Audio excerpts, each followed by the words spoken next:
Yadadri thermal power ప్లాంట్లో దొంగలు పడ్డారు. నల్గొండ జిల్లా మిర్యాలగూడలోని పవర్ ప్లాంట్లో గత కొన్ని రోజులుగా కాపర్ను చోరీ చేస్తున్నారు. చోరీకి పాల్పడుతున్న 8 మంది సభ్యుల ముఠాను పోలీసులు పట్టుకున్నారు. నిందితుల నుంచి 26 లక్షల నగదు, 2 మహీంద్రా క్యాంపర్ వాహనాలను స్వాధీనం చేసుకున్నట్లు జిల్లా ఎస్పీ శరత్ చంద్ర పవార్ తెలిపారు.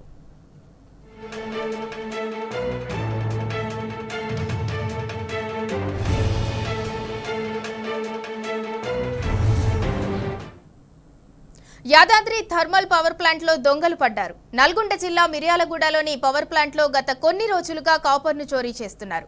చోరీకి పాల్పడుతున్న 8 మంది సభ్యుల ముఠాను పోలీసులు పట్టుకున్నారు. నిందితుల నుంచి 26 లక్షల నగదు, 2 మహీంద్రా క్యాంపర్ వాహనాలను స్వాధీనం చేసుకున్నట్టు జిల్లా ఎస్పీ శరత్ చంద్ర పవార్ తెలిపారు.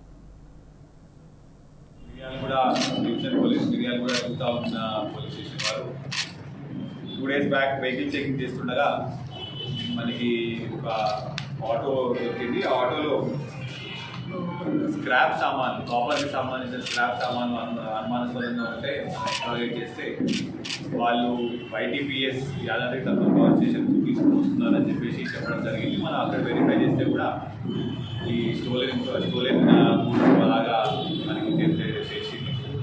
అది తెలిసిన తర్వాత వాళ్ళ ఇంట్రాగేషన్లో మనం ఎంక్వైరీ చేస్తే దీనికి మేజర్గా లోకల్లో Mekala Seenu son of Sadaya is native of Miryalaguda town. అతను 6 మెంబర్స్ విలేజర్స్, వాడపల్లి చుట్టుపక్కల ఉన్న గ్రామాల విలేజర్స్ని, వీరపాల గ్రామం, ఇంకా తాళ్ళ వీరపురం గ్రామం, ఇలాంటి గ్రామాలకి వెళ్ళి విలేజెస్ని ఆర్గనైజ్ చేసి ఒక 6గురిని డైలీ BHAకి సంబంధించిన ఒక డంప్ యార్డ్ ఉంది.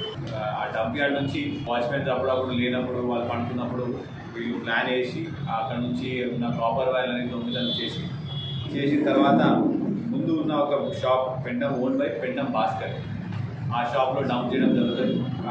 అక్కడ అయిన తర్వాత డంప్ చేసిన తర్వాత మళ్ళీ A7 బత్తుల జానకిరావు అదంతా బెడ్ షాప్ నుంచి సామాన్లు కలెక్ట్ చేసుకొని మేకల సీను తీస్తారు. మేకల సీను ఇదంతా కూడా మళ్ళీ హైదరాబాద్లో కన్సర్ట్ షాప్స్కి అమ్మడం జరుగుతుంది. అయితే దీంట్లో మనం ఇప్పుడు దాకా 26 lakhs వరకు క్యాష్ రికవరీ చేయడం జరిగింది. అది ప్రొడ్యూస్ టుడే కోర్టుకి సబ్మిట్ చేస్తాము. అదేవిధంగా 2 మహీంద్రా క్యాంపర్ వెహికల్స్ కూడా. యాదాద్రి థర్మల్ పవర్ ప్లాంట్లో దొంగలు పడ్డారు. ఇక ఇదే అంశానికి సంబంధించి మరింత సమాచారం మా ప్రతినిధి రాము అందిస్తారు.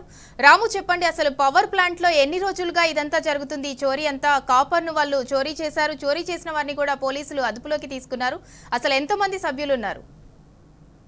ఒక DSP స్థాయి అధికారి ఉంటారు, దాదాపు 8 మంది CIలు, 16 మంది SIలు ఉంటారు, మొత్తం 40 మంది పోలీసులు ఉంటారు. యాదాద్రి థర్మల్ పవర్ ప్లాంట్ కు ఇంత పెద్ద మొత్తంలో పోలీసులు ఉన్నప్పటికీ కూడా పోలీసుల వైఫల్యం అనేది ఈరోజు మనకు స్పష్టంగా కనపడింది.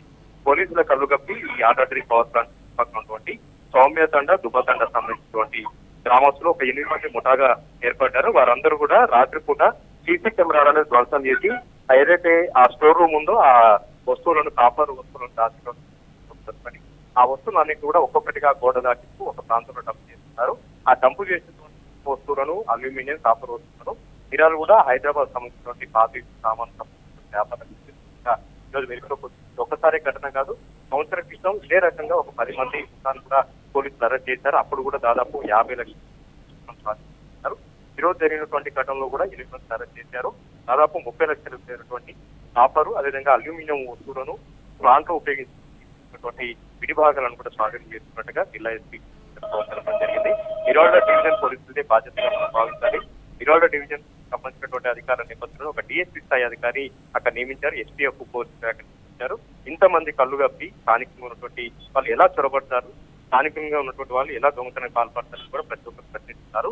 ప్రధానంగా ఇక్కడ సెక్యూరిటీ గార్డ్స్, ఇక్కడ ఉన్నటువంటి కొద్దిమంది లోకల్ వాళ్ళ ప్రోత్సాహంతోనే, వాళ్ళ యొక్క సహకారంతో ఈ దొంగతనాలు జరుగుతున్నాయని కూడా స్థానికులు ఆరోపిస్తా ఉన్నారు. దీనిపైన పోలీసులు ఇంకా లోతుగా విచారణ చేయాలని కూడా చెప్తా ఉన్నారు. గతంలో ఇలాంటి ఘటనలు జరిగితే దాచిపెట్టే ప్రయత్నం చేశారు, నిందితులను అరెస్ట్ చేయకుండా వదిలిపెట్టే ప్రయత్నం కూడా చేశారని కూడా స్థానికులు చెప్తా ఉన్నారు. ఏదైనప్పటికీ కూడా దాదాపు 4000 మెగావాట్ 30,000 కోట్ల రూపాయలతో చెప్పినటువంటి ఇంత పెద్ద ప్లాంట్ తో ఇంత నిఘా వైఫల్యం చెందడం ప్రతి ఒక్కరిని కూడా ఆగ్రహం చేస్తా ఉంది. ప్రతి చోట CC కెమెరాలు ఉంటాయి, ప్రతి చోట సిబ్బంది ఉన్నారు కూడా, అయినప్పటికీ కూడా ఇలా దొంగతనాలు ఎందుకు జరుగుతున్నాయని పోలీసులు సీరియస్ గా తీసుకోవాల్సిన అంశం చెప్తా ఉన్నారు. ప్రభుత్వం కూడా సీరియస్ గా ఉంది. ఈ రోజు కూడా 3 మంత్రులు ఇక్కడ పర్యటన చేస్తా ఉన్నారు. ఇప్పటికి కూడా ఇలాంటి సెటలు మళ్ళీ ఒకసారి ప్రభావితం అయితే మాత్రం ఖచ్చితంగా పోలీసుల వైఫల్యంగానే చెప్పాలి, పోలీసుల సహకారం ఉందని చెప్పాలని కూడా స్థానికులు చెప్తా ఉన్నారు. Right, thank you Ramu.